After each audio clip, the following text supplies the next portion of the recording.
So hello, and welcome to another show for Culture Shock. Today we have Nathaniel again. Here I am. I'm back.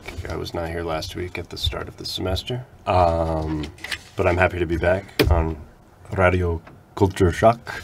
It was fun last semester, and I think it's gonna be fun working with two new student hosts this semester. Victor, I know from class last term. And Maria Fernanda, I am getting to know her through our work on this show. I'm a visiting professor here at the UPAEP.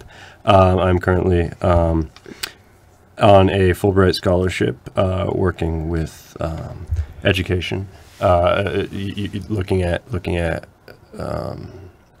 researching education and interdisciplinary and cross-cultural education, primarily through literature, and have the opportunity to be hosted here at the UPAEP, and I love Puebla, of course. But more importantly, this week, what do we got, guys? We've got some interesting things to talk about, and an interesting guest as well coming in. So, Farah, what are we going to talk about today? I haven't heard your beautiful voice. We're going to talk about Literacy Day, because very soon it will be the World Literacy Day. Victor, when is it? It's on September 8th, so it's going to be this Saturday. Saturday the 8th, yeah. Saturday the 8th, it's going to be the World Literacy Day, and it means, well, it's a day declared by UNESCO in 1966 to improve literacy around the world. So what's literacy? Because it's kind of like a false cognate, maybe. I'm sorry. Literacy is how much people knows to read and to write, the basic things. Yeah, maybe. Exactly. So what we know in Spanish as alfabetismo or analfabetismo, which is illiteracy. New word. A new word for your vocabulary. And yeah, so the World Literacy Day, as Victor mentioned, was established several decades ago, and to focus on primarily these days, it focuses on adult illiteracy around the world and things that we can do to combat that. A little bit more on why they decided to establish a World Literacy Day, and throughout the years they added statements to this, but that literacy, I think a lot of us take it for granted, right? Especially at a university, right? Everybody who is in this community knows how to read, right? But we leave the campus area, and I think we soon discover that elsewhere in the country, right, in places maybe further removed from the university, literacy is not. We may know people who cannot read or cannot write, and we can find those people around the world, here in Mexico and Latin America, but elsewhere around the world.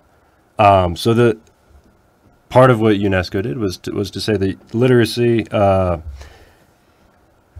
shouldn't be taken for granted, and it's also not an end in itself, right? That people shouldn't just read because it's good to know how to read. That they have there are other statements that UNESCO made that literacy is a means of development and is a way for people to better their circumstances, right? And also literacy contributes to the liberation of human beings. Which is a sort of a grand statement, but that literacy and public life, right, and democracy, these things all sort of go hand in hand, and so the importance of the day, or the importance of taking some time to reflect on literacy might be a good thing, right? So. Yeah, I think especially we as students take for granted that everyone knows how to read and how to write, especially because in our environment, our closest environment, everyone in university speaks, writes and reads in Spanish and maybe another language. But if here in Puebla, if we take our cars and ride maybe 35 minutes away, we can see a little town and villages where they don't really know how to read and how to how to write, and that's an important issue because for legal stuff they need to get to know that information, but they can't. So a lot of times people take advantage of them, or they are imprisoned because they don't know how to read. Actually, in my house, there's a woman that works there cleaning my house, and she doesn't know how to read, either how to write. And when she have to sign papers, because she's also working in a company and she have to put her sign, she doesn't have any sign because she doesn't know how to read and how to write. And she also have a lot of problems. Like one day I remember we were eating and someone told her, hey, can you give me the salt? And you know that sometimes there's these things where it's pepper and salt. She couldn't, she give me both of the little recipients, and I didn't know why she was giving me the two of them. And then my mother told me that it was because she doesn't know how to read, which I really consider is very sad. Now I think she's working on that. I'm not so sure. I doesn't talk to her that much. But yeah, it's very complicated at life without reading. Mm-hmm. And you mentioned, I mean, both of you are language students, right? So I remember in the United States, right, or the importance of or the possibility of being literate across multiple languages. But Victor mentioned legal documents and such things as that. I remember in the United States before I moved to Mexico, I worked with some immigrants at the place where I worked, and one evening one of the guys called me up and he asked me, he had some tax forms and immigration paperwork and all these sorts of things that he couldn't read because he had not yet learned English, and he had not been able to get a copy of the documents in his native language, which he should have been able to do. He should have been able to request them, but you know, being in a place where you don't know the language and then being given documents that are not in a language that you can read. As you said, it's complex problems, right? But I mean, I helped him through it and, you know, made sure that everything was filled out right. But it was a moment that I realized, like, yeah, the complexities of cultural interaction, and in that case, you know, a second language, but a form of literacy nonetheless, right, across languages. Yeah, and that's with legal information, but even when someone comes to the city and they need to go like the city hall, there are a lot of signals that say city hall to the right or to the left, but if they can read, they can't obviously get there. And that the literacy makes it harder to get to a place where you want to go, where you need to go. And we have, so in preparing for today's show, I looked up, and I found a few different websites that gave, there's generally a consensus, but reasons for illiteracy, and do we, well, I mean, what do we think some of those primary reasons are? Maybe because of the lack of education, because at least in Mexico, a lot of people cannot have the possibility of studying. Or maybe they study, but until primary and they leave it. Yeah, that was one of the main points that I found, was that, yeah, either the lack of education, leaving school early, like you mentioned, or inability, or education is inaccessible, you know, living in a remote rural area and that sort of thing. And interestingly, that goes along with that is frequently it's in the environment that people grow up in, right? So if your parents have very little schooling, it is likely that it is more likely that you will also receive less schooling, less education, and be subject to some of those same issues. One thing that I found really interesting was that having books in the house was a factor in illiteracy. People who had fewer books at home were less likely to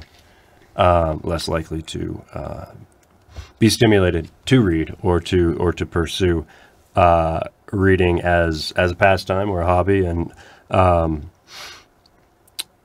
to recognize the importance of reading just on a daily basis and those sorts of things. Yeah, also I've gone to this type of rural communities and they have one or two books tops in their primary schools, their elementary schools, so they can really use them because they're too old and there are a lot of students, so they can't pass the book one another. And also, education in those communities is not, well, the main thing. Obviously, they live day by day, so they need to first get the income or work or go to the fields and harvest stuff. So reading is not one of their main concerns.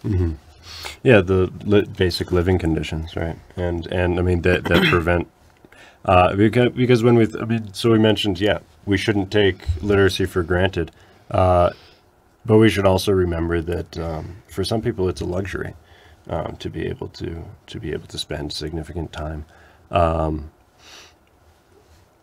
pursuing education rather than these just daily tasks for survival.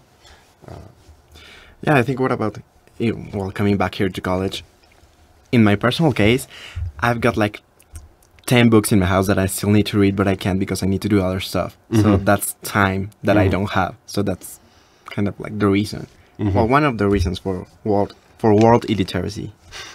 And then also, I mean, we shouldn't forget to mention learning disabilities, right? I mean, some people with, those people who are pursuing education, and I mean, there are these learning disabilities that we shouldn't forget about: dyslexia, dysorthographia, and things of that nature that get in the way and that provide it or that present another layer of challenge to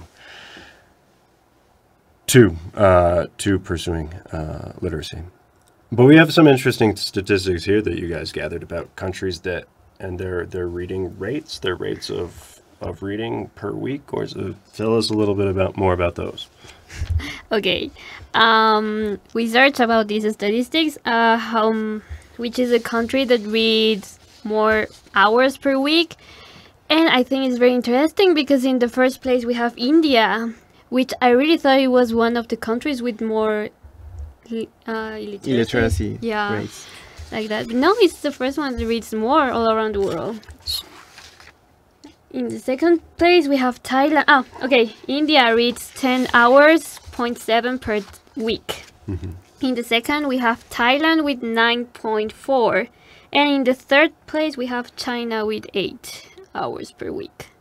What do you think about this? So it's... Go ahead. Well, I think that's interesting, but I think we need to consider that statistics always lie. For example, if you have 2 cars and I have no cars, in an average, we have 1 car each. But that's not true. Right. So that is an interesting thing about it. So I think what we need to keep in mind is India's population is gigantic. But so their number of hours, as you said, their number of hours they spend reading per week is 10.7, which is at the top, right? But because of how this, population, everything, and the statistics work, on the list of their literacy rate in the rankings of countries around the world, they're actually 159th and have a 69.3% literacy rate. But because of how statistics work and averages and all the things that Victor mentioned, they're at the top insofar as time spent reading per week. So these are some interesting statistics. I mean, what else do we have to say about some of these? Who else do we have on this list? Okay, let's say that Mexico, it is in the 24th place with 5.5 hours per week. But I have to admit that I'm not part of that statistic because I don't read. Okay. And so maybe you read for college and it counts. And so kind of. So that's another question, right? I mean, are we another thing to consider? So we have these statistics, but if we were to dig into them, what do we consider? Is it reading for pleasure? Does it have to be a novel or a poem that you read? Or does it count reading the newspaper? Does it count reading for school? Or is that just work if you're reading for school? Well, it's work, but still you're reading. Better than nothing. So if we go to these statistics here, right, of literacy rates. So you said 24th Mexico is? Yes, 24th. In hours spent per week. They are 105th on the list of literacy, with a literacy rate of 93.1%, which is interesting. I mean, most when you look at the literacy rates, there are big drop-offs, say after when you get into the 80s, right, with countries with 80-something% literacy rate. Then there's a big drop-off after that. But Mexico is, even though it's 105th in the list, it is very close to many, many other countries. Yeah, that's a good number. I remember I've got all these books in my house, and I remember that I used to see like, oh, Mexico's here with the flag when I was a kid. And I read Alfabetización or Literacy. It was like 70-something, 80-something, like 15 years ago. So realizing that now Mexico has a 93.1%, I think it's an improvement, but there's still a lot of work to do. Yeah, of course, and these things can always be improved. Hence World Literacy Day, right? When we some other countries interesting to look at.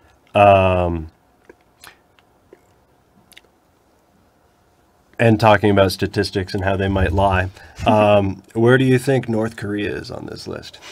North Korea. Whoa. I think maybe it will be like in the 25th, 26th place, something like that. Because I think South Koreans don't have time for doing anything. They are always in school, they are always in work, they have a lot of things to do. They don't have enough time for reading. That's what I think. Well, I don't know where they are on the list of hours per week. But North Korea. Right? North Korea. And what do you think their reported literacy rate is? Well, what they reported, I believe. Right, so if you look at all the countries that have a 100% literacy rate, and these, from what I understand, these literacy rates are self-reporting, right? So you have those that you would believe. Vatican City, of course. Well, I can believe that one because everyone there... Right. And it's a very small place, and it's... few. We also have Andorra on the top of that list at 100%. Finland, and Finland has a very famously wonderful education system. Norway's on that list. Liechtenstein and Luxembourg are all at 100%. And rounding off the top, number 7 at 100% literacy is the Democratic People's Republic of Korea, which is more commonly known as North Korea. Right? So if they're self-reporting, I think we might have cause to be suspicious of that statistic. But who knows? Maybe we're wrong. For what we know of North Korea, it's hard to believe. Well, it's hard to know very much about North Korea at all, except what they tell us. So yeah, I mean, interesting things to talk about, both with literacy rates and with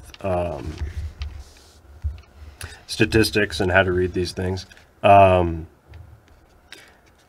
If we look at the bottom of the list, right, we have, as you might expect, a lot of countries with very difficult living conditions and deep poverty. A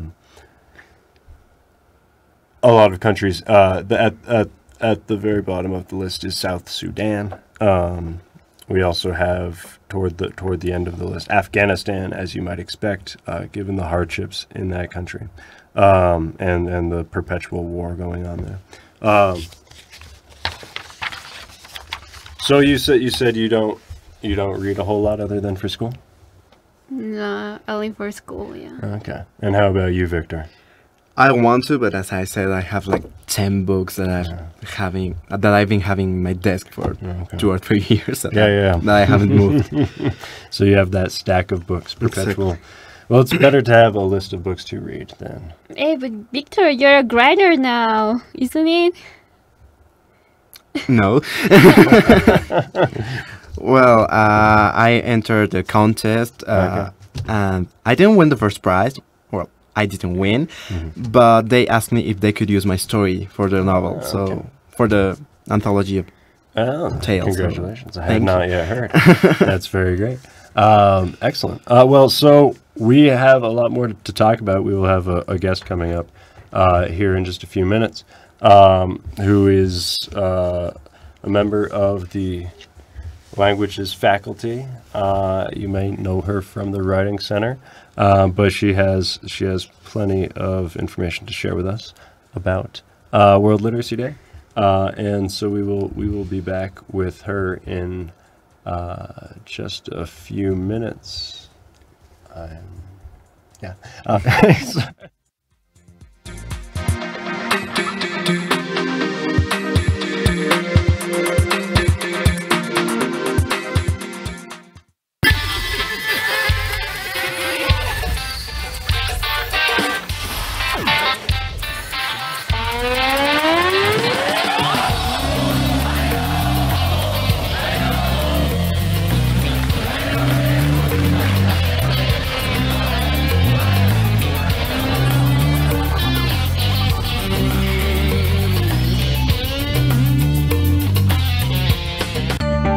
Participa en el cuarto Encuentro Internacional de Museos en Puebla, 3, 4 y 5 de octubre. Tema: Museos del siglo XXI, detonadores del cambio social. Dirigido a profesionales de instituciones culturales, gestores, colectivos, organizaciones civiles, estudiantes e interesados en transformar el mundo. Inscríbete en upaep.mx/Encuentro Museos. Museo UPAEP te invita.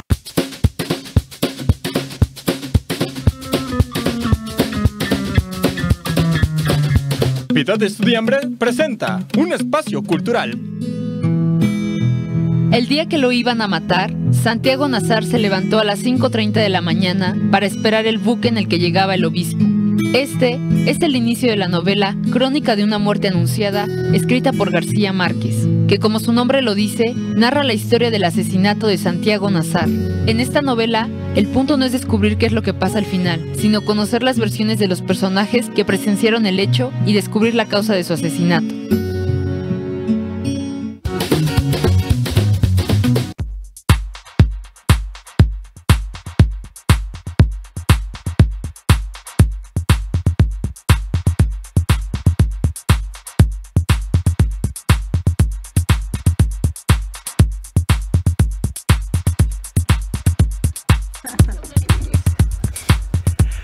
So for today's show, we're back and we have a special guest.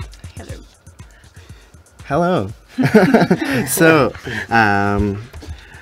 what's your name? What do you do here? Why did you accept our invitation?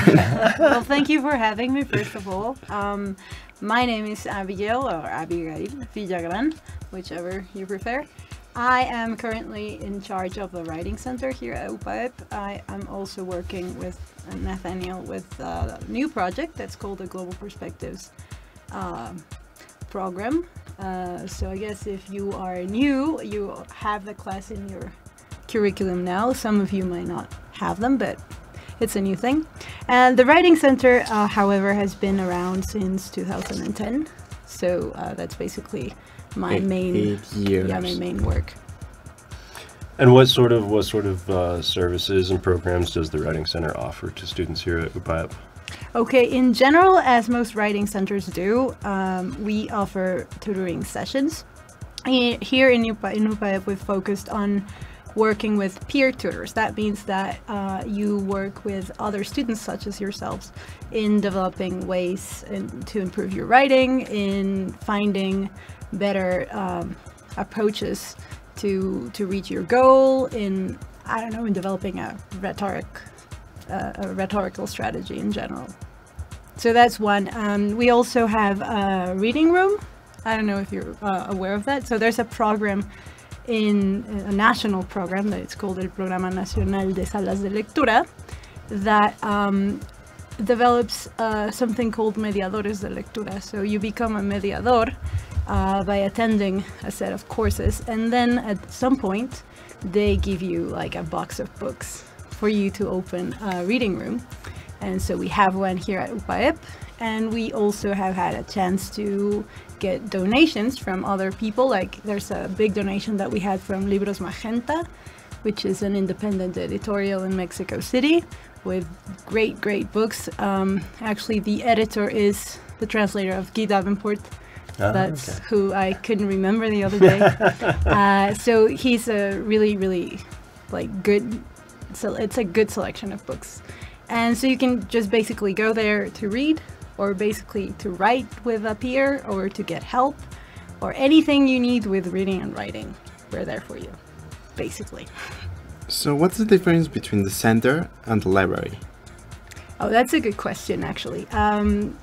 In the first course that you take as a mediador de lectura, that is one of the things that you have to identify, that difference. So a library in general is a place where books are stored, right? And the aim for a library is for you to get there to study and to use books specifically for a reason. Reading room has no reason at all. So it's just a place where you can find any book at all. So the collection is very diverse.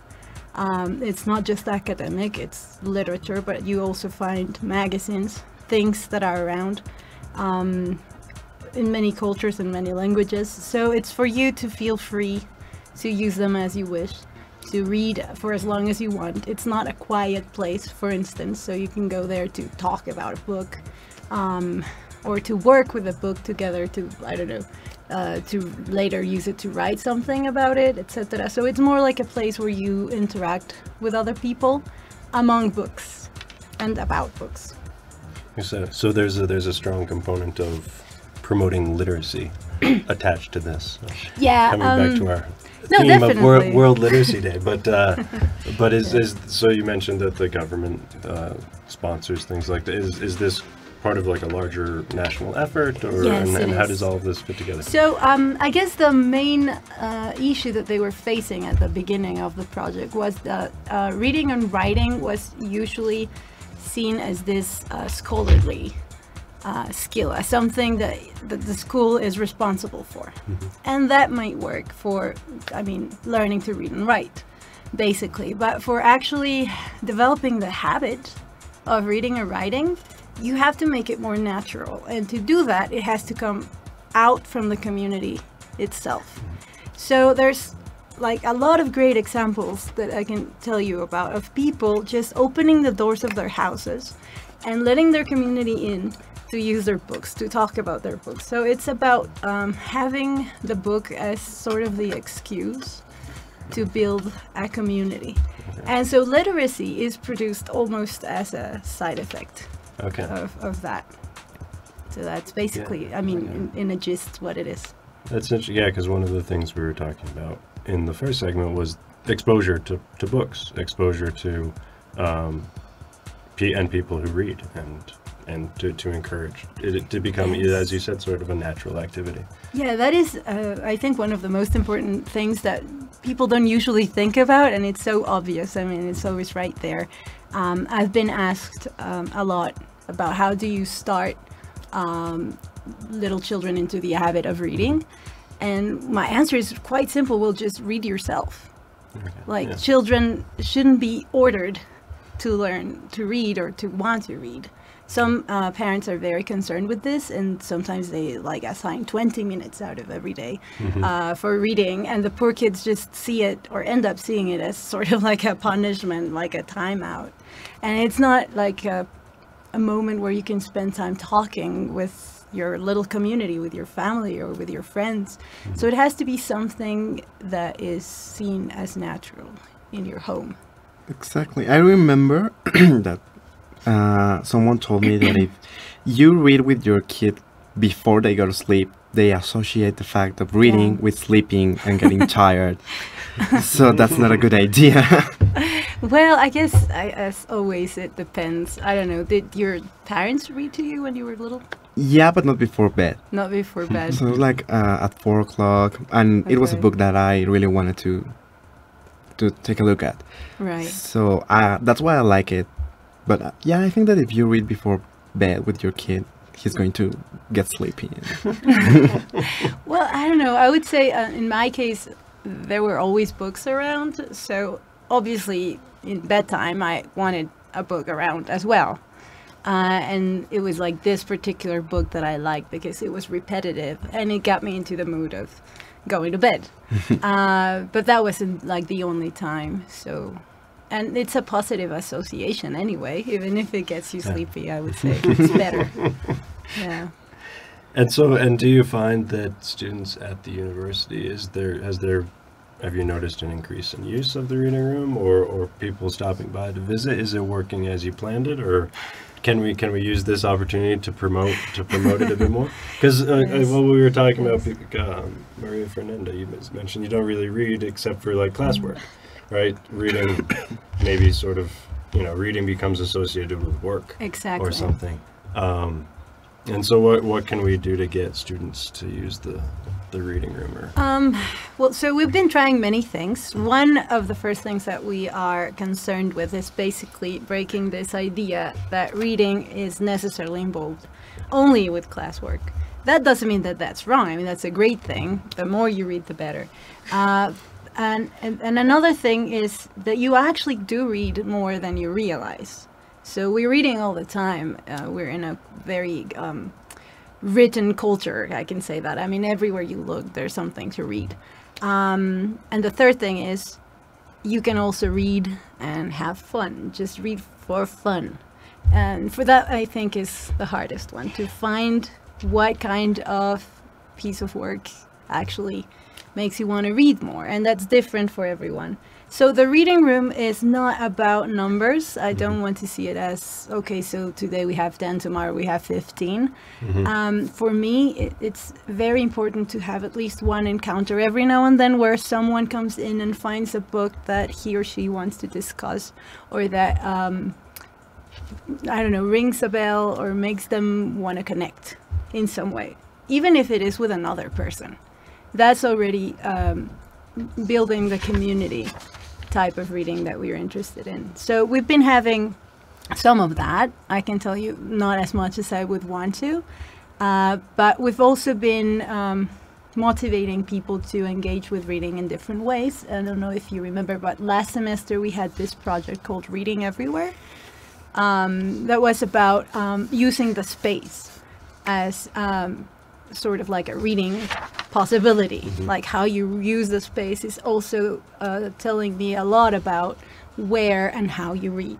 So you found this like challenges and activities in walls, and you got engaged with that, and you got points. And probably next week we'll be announcing who the winners were for that challenge, and we'll might get involved in more things of the sorts. So it's more about changing the way you think and feel about reading. That's my goal right now. Okay. And we have a couple minutes before the break. What is your favorite book? Wow. A horrible question, because it's impossible It's to always answer. yeah, and you told me I have 2 minutes. So, so I have books that I think have been important, like That's a in my better question, life, I guess. Like one of which is Morirás Lejos from José Emilio Pacheco. It was Or the the Bible. first- Yeah, or the Bible. That's one of the 3, you know. Yeah. No, but that one it's important because that's the first book I read in Spanish, like a Mexican literature book. And it's an experimental book. It's really hard, so it was quite a discovery for me. I didn't know at the time that people in my own country were writing like that. So that really connected me with my own community and culture. How about you, Victor? I don't know how it's called, but usually my favorite book is the last book that I've read. Okay. So as I read more, I have more favorite books, and it's a cycle. Yeah, that's how it works. Fair? Okay, yeah, I do have a favorite book I used to read long time ago, and it's called El Abanico de Seda. I don't know if you know it. No. It's written by an American Chinese girl, which tells a little bit about the story of 2 girls. Yeah, later I will tell more. Nathaniel? Yeah. Well, I have to answer Yes, the of question. course. Yeah. Of course. We all have. Probably one of the more... I'll answer the question in the same terms that you did. The one that had the most sort of influence on me It's probably Under the Volcano by Malcolm Lowry, who was a British writer who lived in Mexico in Cuernavaca for quite some time, and wrote probably the best book by a foreigner about Mexico. I think in pretty much any estimation. Anyway, so that would probably be at the top of my list at least, but it changes from time to time. Yeah, it does. Depending on what I'm thinking about and where I am. One indication is wherever you move, you always take that book with you. Right, that's one indication. Okay. Well, we are coming up on a break here. We will be back in another minute or two with the final segment of Radio Culture Shock.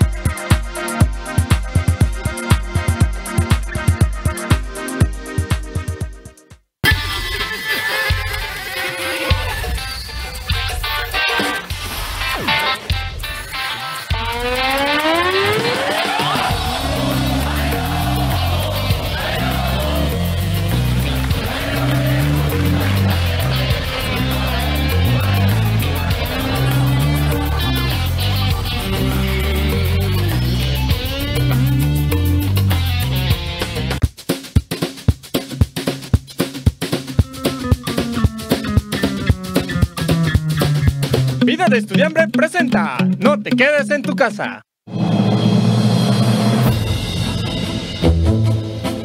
Si lo tuyo es la aventura, es momento de ponerte el traje de explorador, tomarte fotos con los cachorros de león, las aves y viajar en un jeep de exploración, acompañado de un elefante y rinoceronte. Pero si eres más arriesgado, debes tener entre tus manos una imponente serpiente de 4 metros. Africam Safari, el sitio de tu interés.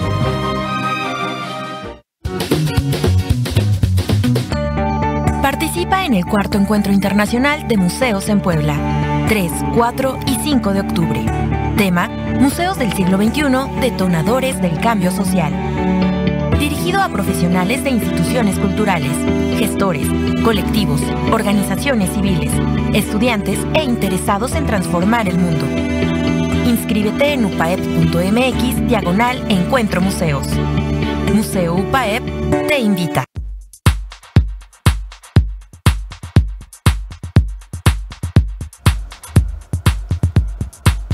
So we are back for our final segment today, and well, I had a question. It's not that academic, but do you think that maybe when you're in the bathroom and you're reading like the Glade or something, is that useful?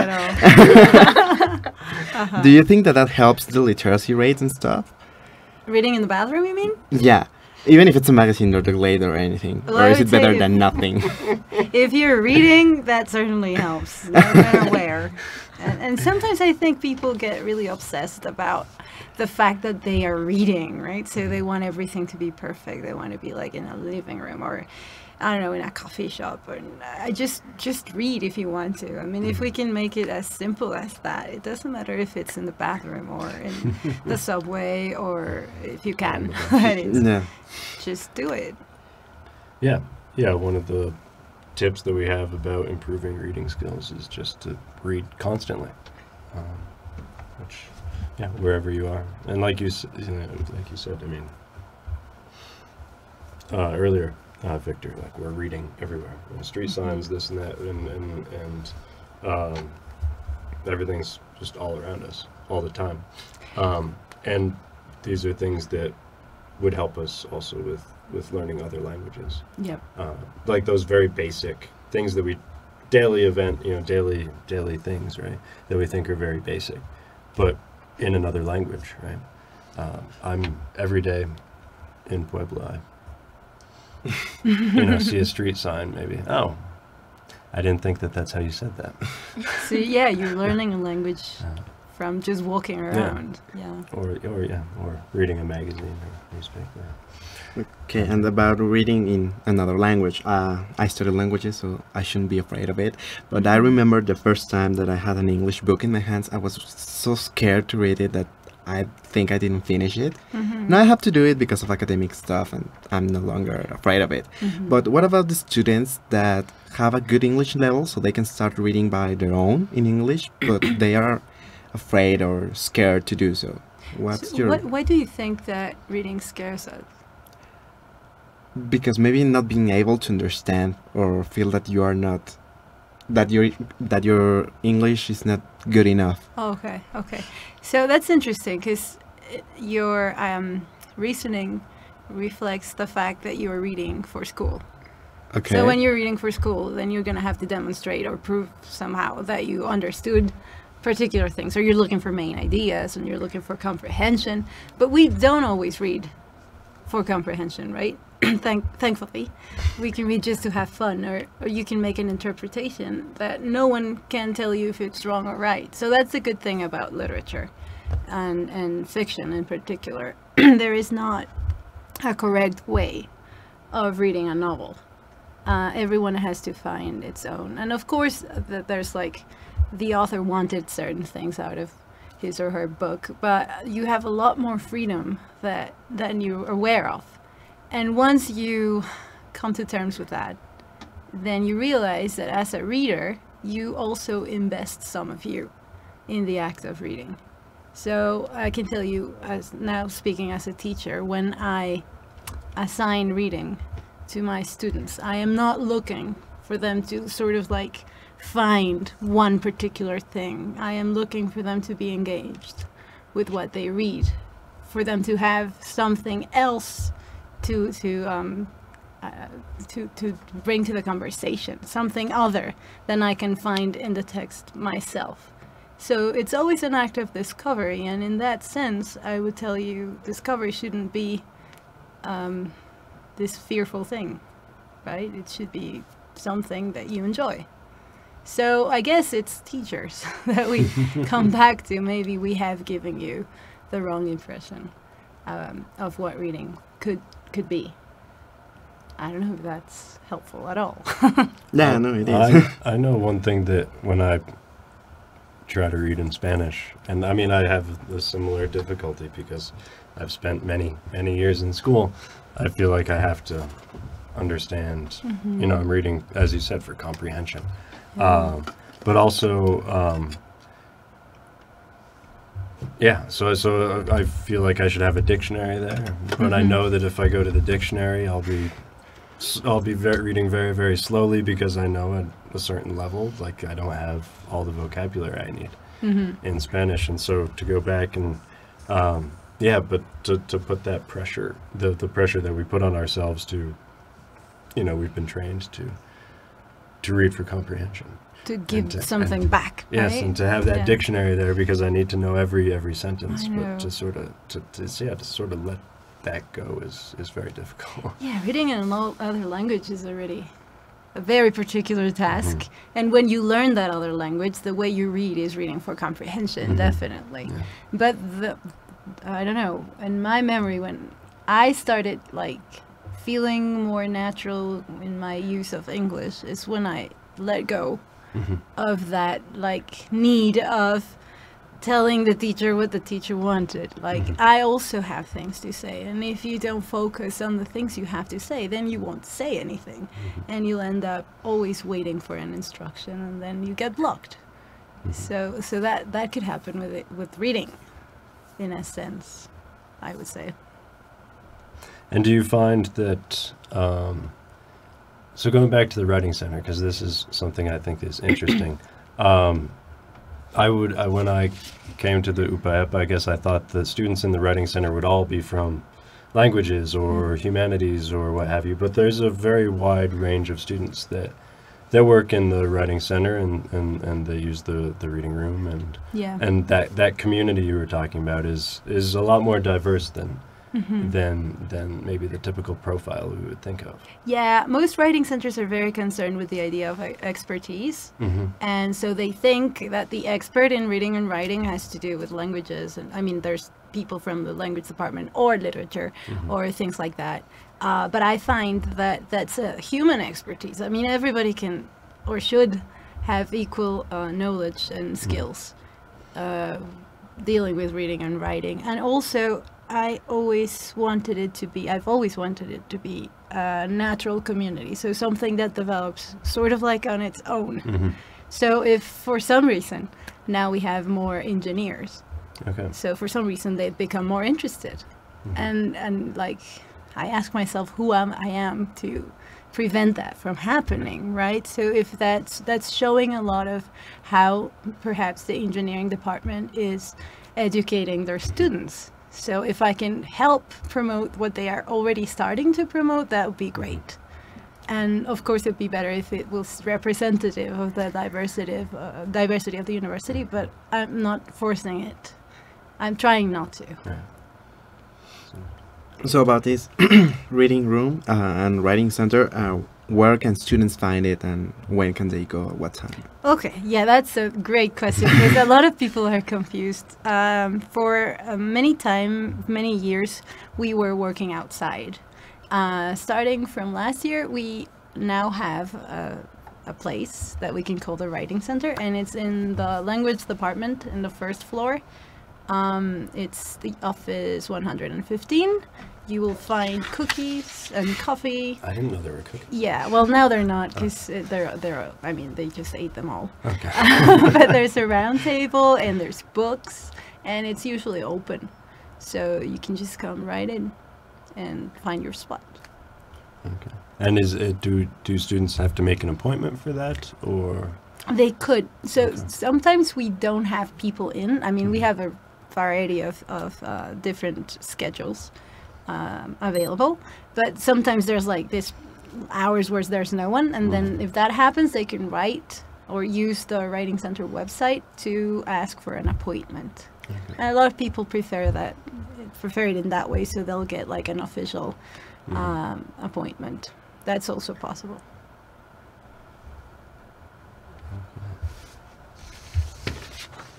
And what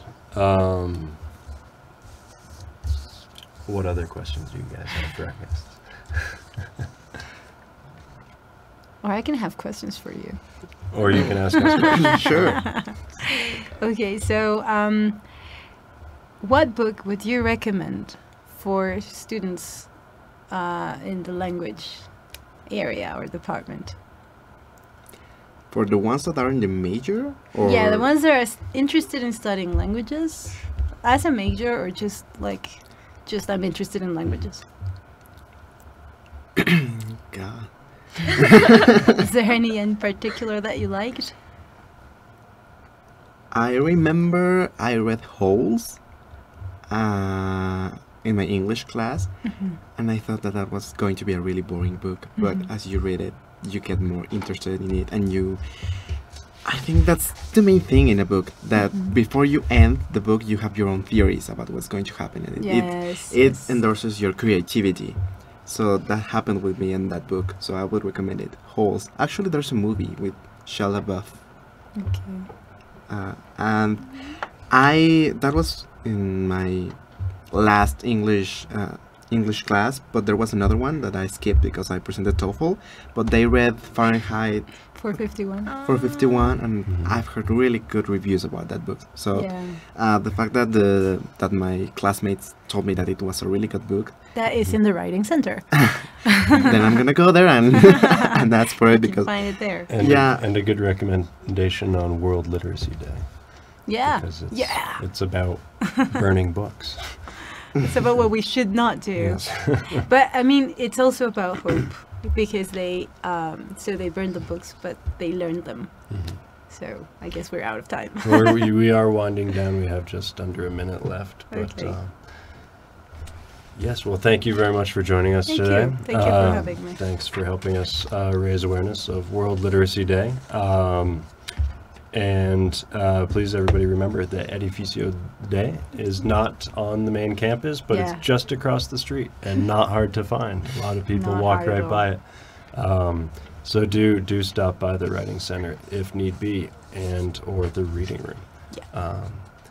Right. So thanks very much again to our Thank you, guests. guys. And thanks very much to our student hosts. Okay. And we'll see you next And we week. will see you next week. I think we'll be talking about Independence Day. Independence Day and Chiles en Nogada. Oh, chiles en nogada, even better. All right, so it's a 2 for next week. We'll see you all then.